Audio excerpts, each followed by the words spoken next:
Rhode Island lawmakers are weighing in on the escalating war of words between former FBI Director James Comey and President Donald Trump.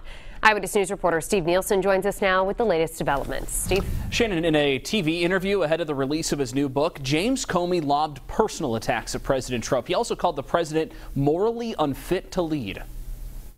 A person who sees moral equivalence in Charlottesville, who talks about and treats women like they're pieces of meat, who lies constantly about matters big and small and insists the American people believe it, that person's not fit to be president of the United States on moral grounds.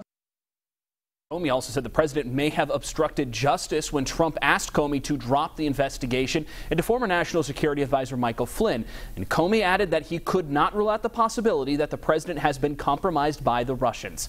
The president responded to the interview with his own personal attacks on Twitter, saying about his former FBI director, quote, "Slippery James Comey, a man who always ends up badly and out of whack, parentheses, he is not smart, will go down as the worst FBI director in history by far."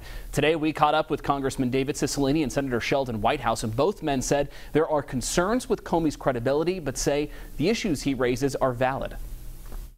So look, I have my own quarrels with some of the judgments he's made, but I've never questioned his integrity, his truthfulness, or his intention to make the decisions that he thought were right at the time. While I may not agree with all the decisions that he's made, and while I'm very critical of some of them, overall, I don't think that when he says the president is morally unfit to serve, it's something that you can just discard lightly. I think we have to be concerned about that.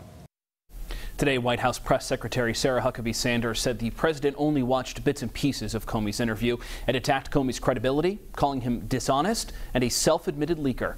I'm Steve Nielsen, Eyewitness News.